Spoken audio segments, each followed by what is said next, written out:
How are you? Good to see you all. What we have seen transpire in Los Angeles, California in recent days is shameful. Left-wing radicals waving foreign flags viciously attacked ICE and Border Patrol agents as well as Los Angeles police officers. These criminals injured police, threw rocks at police cars and officers, burned vehicles, shut down freeways, and lobbed Molotov cocktails, all because the Trump administration was removing violent criminal illegal aliens from the city. These attacks were aimed not just at law enforcement, but at American culture and society itself. Rioters burned American flags, chanted "Death to ICE," and spray-painted anti-American slogans on buildings. But President Trump will never allow mob rule to prevail in America. The most basic duty of government is to preserve law and order, and this administration embraces that sacred responsibility. Democrats like Governor Gavin Newsom and Mayor Karen Bass shamefully failed to meet their sworn obligations to their citizens. They didn't have the courage to do the right thing and protect law-abiding Californians from rioters. That's why President Trump deployed the National Guard and mobilized Marines to end the chaos and restore law and order. The mob violence is being stomped out. The criminals responsible will be swiftly brought to justice, and the Trump administration's operations to arrest illegal aliens are continuing unabated. When the initial immigration enforcement actions took place on June 6th, Mayor Bass took to social media to say she was deeply angered by what has taken place. Mayor Bass then embarked on one of the most outrageous campaign of lies this country has ever seen from an elected official, blaming President Trump and brave law enforcement officers for the violence.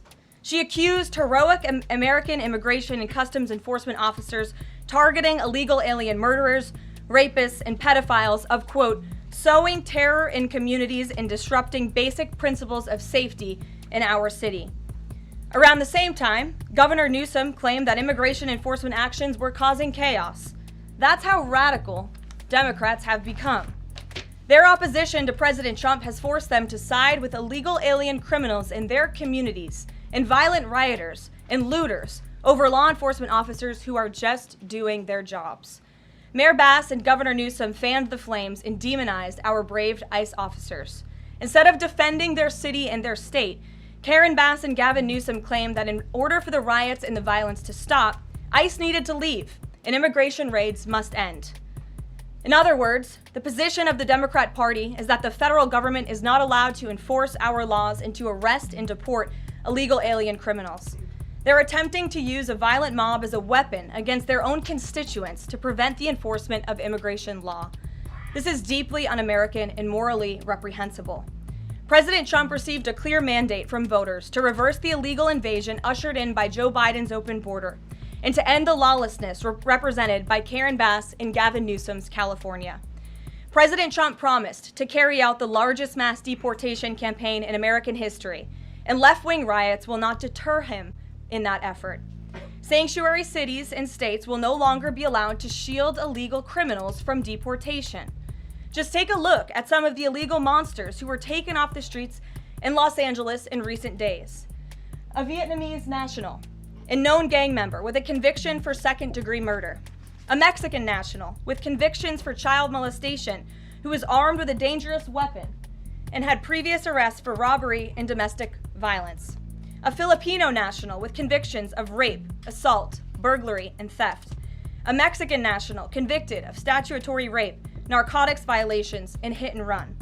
A Nicaraguan national with convictions for domestic violence and hit and run and a previous arrest for willful cruelty to a child. And an illegal alien from Mexico who was arrested after allegedly throwing a Molotov cocktail at law enforcement officers during the Paramount riots on Saturday. He is now being charged with attempted murder. Law-abiding American citizens do not want these public safety threats living in their communities, no matter what Democrats like Karen Bass and Gavin Newsom may claim. And let this be an unequivocal message to left-wing radicals in other parts of the country who are thinking about copycatting the violence in an effort to stop this administration's mass deportation efforts. You will not succeed. Any lawlessness will only strengthen this president's resolve to defend the majority of Americans who want to live their lives peacefully, free from the fear of violent criminal illegal aliens. As President Trump said, order will be maintained and illegal aliens will be expelled from our country. In economic news, the latest Consumer Price Index inflation report came in today below expectations again. Since President Trump took office, inflation has come in below economics expectations every single month. Core inflation held steady and remains at the lowest level since March of 2021. Wage growth remains strong. The average private sector worker is on track to see their real earnings increase by around $1,200 adjusted for inflation. And prices continue to fall for everyday Americans. Energy prices fell from April to May. Gasoline has fallen each month since President Trump took office, down 12% over the past year. And prices for meat, poultry, eggs, and fish are all down from April to May as well. Under President Trump's strong leadership, America is beating Joe Biden's record-high inflation crisis. And once the One Big Beautiful Bill passes, our economy will boom like never before. This bill is the largest tax cut for middle-class Americans in history. The One Big Beautiful Bill gives a 15% tax cut to working Americans, and families will see increased take-home pay of $10,000 per year. The One Big Beautiful Bill expands the child tax credit to $2,500 for more than 40 million American families with children. And the One Big Beautiful Bill cuts taxes for overtime workers, saving them nearly $2,000 per year, and ends taxes on tips, saving tipped workers nearly $2,000 per year as well. All of these provisions are broadly popular with an overwhelming support from the American people. We need Republicans in Congress to finish the job and send the One Big Beautiful Bill back to President Trump's desk for his signature as soon as possible. With that, we'll get to questions. I'm sure you have many of them today. Here in our new media seat is Elizabeth Mitchell, the White House correspondent for the Daily Signal, who's not afforded a seat in this room, but today she is. Thank you, Elizabeth. Thank you so much, Caroline. I have two questions, if it's okay. First, a few Republicans on Capitol Hill are suggesting that President Trump scale back deportations, even as ICE is reportedly gearing up for raids in 5 more Democrat-led areas. Would anything dissuade President Trump, and would he consider sending in Marines if anti-ICE violence occurs in these cities? Well, I think I may have just answered both of your questions with my opening monologue. The Trump administration is going to continue the mass deportation effort that the president promised the American public. Many of you were at those rallies in cities and communities across the country when the president spoke about his commitment to removing violent illegal criminals and anyone who has broken our nation's immigration laws from American communities. And God bless our ICE and Border Patrol who are working hard on that effort. This administration is going to continue that. And it's part of the reason we do need the One Big Beautiful Bill to pass as well, may I add, because the bill provides funding to hire more ICE agents and Border Patrol agents, more personnel on the ground to conduct this important public safety work. Thank you. And on another topic, President Trump has indicated that aides to former President Biden who used the auto pen to sign major orders and pardons should be investigated for potential crimes. Does he think that Biden allowing, or at least being negligently unaware of this activity, was an impeachable offense? I haven't heard the president address whether it's an impeachable offense, but it could perhaps be a criminal offense, especially on behalf of staffers who may have been utilizing the president's signature without his authority or consent. I understand that Republicans on the Hill are moving in the right direction to call attention to this and to bring in some former White House staffers who clearly knew more than they ever shared and never addressed with the American public. And so we look forward to seeing where this investigation continues, and I know the Department of Justice is also looking into the matter as well. Alex, good to see you today. Good to see you, Caroline. Thank you. You mentioned foreign flags being blown during these protests. There are protest activities being organized for this weekend. Part of it are Democrats saying they want to reclaim the American flag. It's also being titled No King's Day.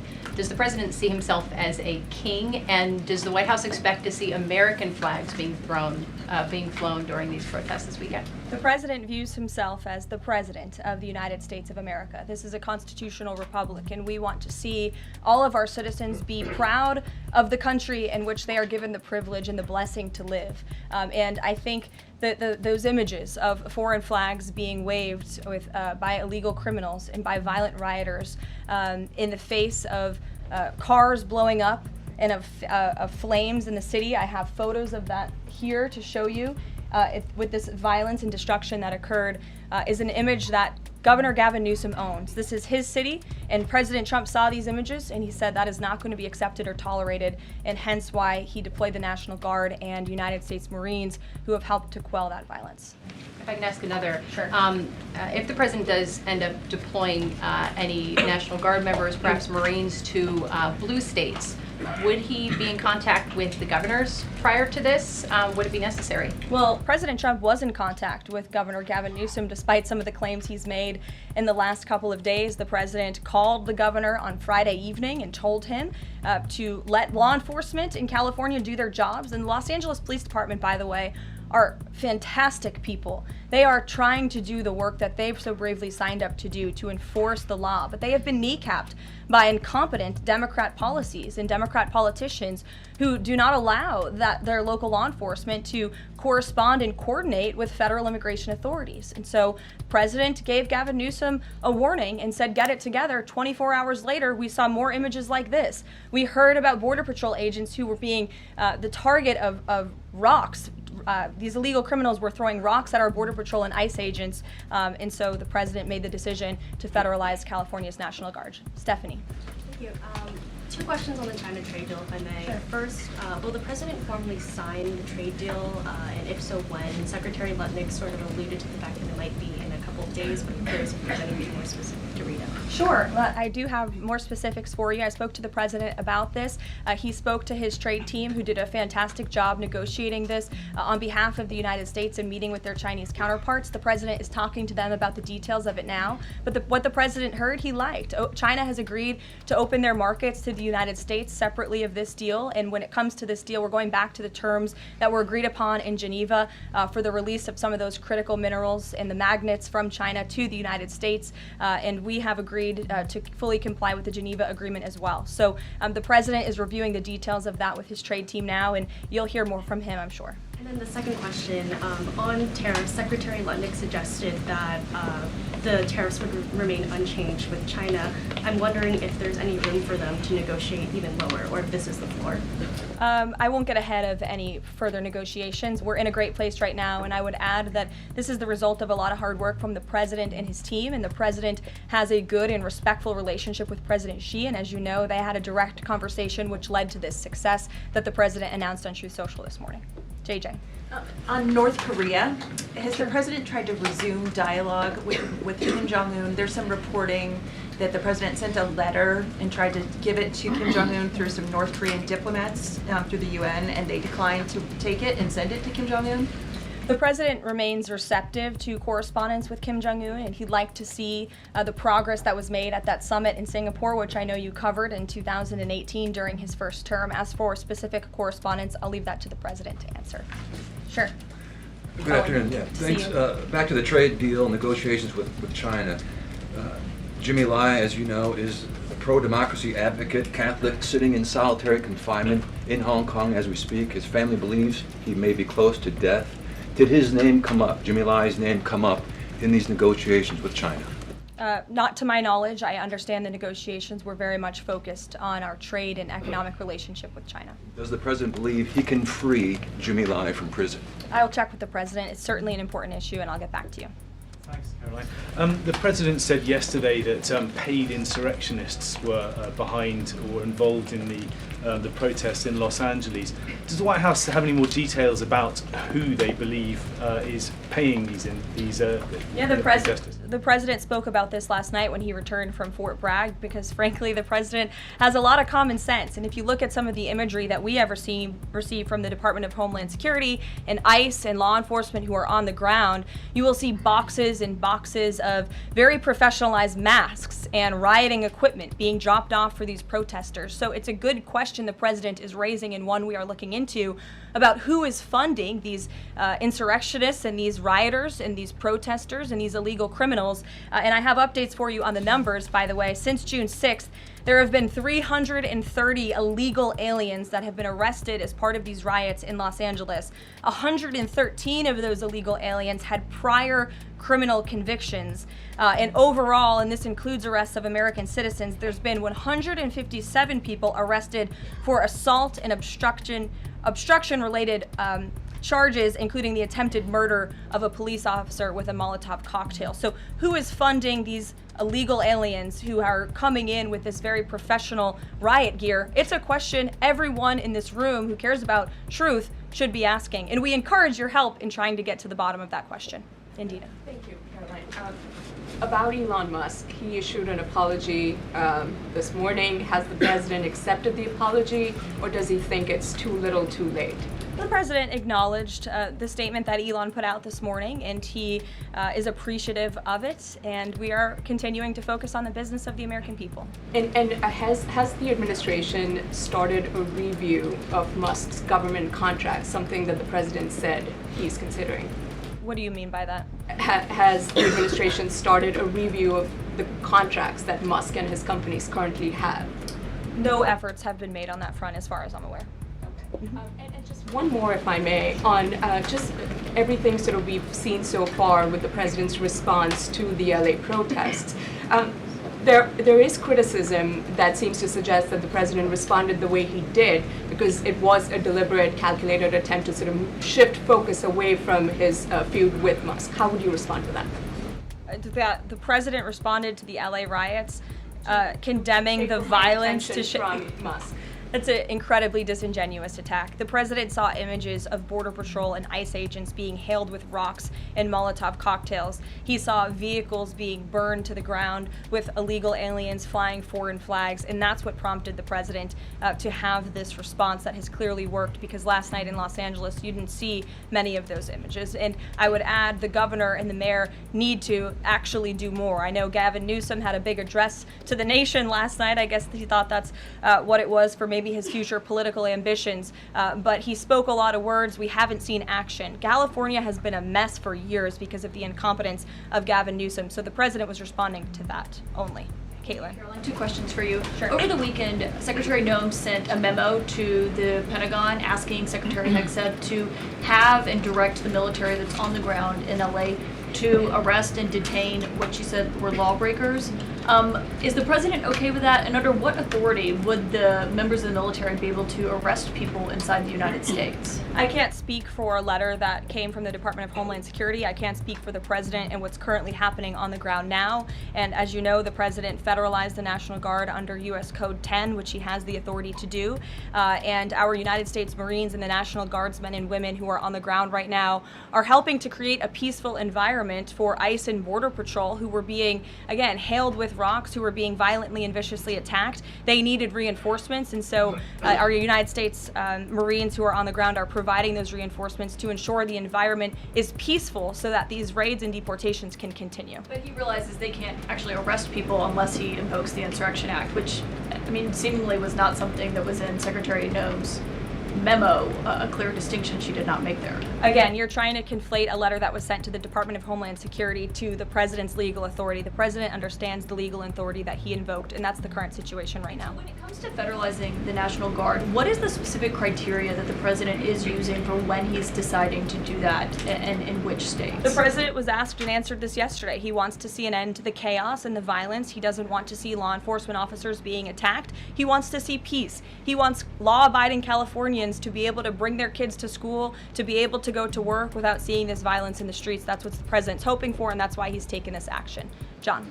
Thanks a lot, Caroline. 2 questions on 2 separate topics. One has to do with the military parade taking place here in Washington this weekend. There's a lot of security around the White House complex, around the Capitol complex, even along the tidal basin. Is that just proactive? Are you expecting anything in particular in terms of unrest like we've seen in Los Angeles? These are proactive security measures to protect those marching in the parade, many of whom will be veterans and our brave men and women in uniform and Gold Star families. There's going to be military families from around the country who are flying into this parade. And of course, it's to protect the spectators who will be enjoying this incredibly patriotic show on Saturday, and I hope you all join us there. And then secondly, Secretary Pete Hegseth testified on the Senate side of the Capitol today, Yes. And he was asked about America's, the administration's view of Vladimir Putin's intentions, and specifically it was asked whether or not his intentions go beyond, his territorial ambitions go beyond Ukraine. When that question was posed to the chairman of the Joint Chiefs of Staff, General Kane replied that he does believe that his territorial ambitions go beyond Ukraine, but Secretary Hegseth says it's not clear at this point. How does the president view this issue? The president has spoken on this. He said, as he calls it, he believes Ukraine was always the apple of Putin's eye. And he made it very clear to Putin in his first term not to invade Ukraine. Putin didn't invade Ukraine because of President Trump's peace through strength foreign policy agenda and the effective deterrence policies that he implemented in the first term. Unfortunately, because of the weakness and incompetence of the previous administration, Vladimir Putin made the decision to invade Ukraine. And now we have this brutal war, which the president is working very hard to end. Jasmine. Thanks so much, Caroline.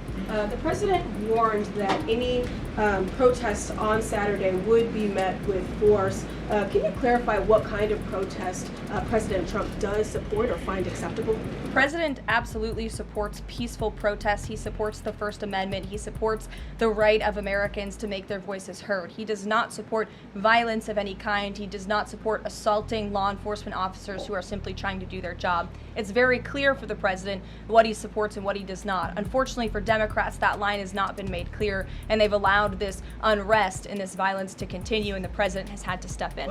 So if there were peaceful protests on Saturday for the militant parade, President Trump would allow that? Of course the president supports peaceful protests. What a stupid question. Raquel. Thank you so much, Caroline. Raquel, and then I can go to you, Francis. Go. Thank you so much, Caroline. I have two questions. One about Israel. Yesterday, the U.S. ambassador to Israel said the U.S. no longer is pursuing the goal of an independent Palestinian state. Can you confirm that the president is no longer supporting a two-state solution? And is President Trump considering diplomatic action against countries who takes action against Israel during next week's UN conference? Right now, the president views the situation in Israel and Gaza as deeply unfortunate and needing to end. And the president is realistic about the current state of affairs in this region of the world. And that's why the president has said the number one focus and priority of the administration is to release all of the hostages from Gaza and to end this conflict as soon as possible. The administration is still pushing very hard for the release of all the hostages. And as for what happens next, clearly Gaza is an uninhabitable place. It needs to be rebuilt with the help of our Arab partners, and the president wants to see that happen as well. Take a couple Just one on the G7 engagement. President Trump is traveling there on Sunday. Other presidents beyond the G7 leaders are also going. President Lula from Brazil, President Sheinbaum from Mexico, and President Zelensky from Ukraine are also going. Do you have confirmation if President Trump is meeting any other leaders on the sideline of the G7? Yes. To know about the Lula engagement. I can confirm there will be quite a few bilateral meetings between the president and other foreign leaders. The White House is still working very hard to finalize that schedule, and we will provide that for you as soon as we have it. Great. Thanks, Caroline. Just back to the China trade deal, can you talk about the status of the export controls that the U.S. imposed? Are those no longer being imposed? We are fully complying with the Geneva Agreement. Go ahead. Sure. Thanks, Caroline. One foreign question for you and one domestic. The foreign, the president, of course, has said he would lift sanctions on Syria. Is there an executive order coming along soon to go do that?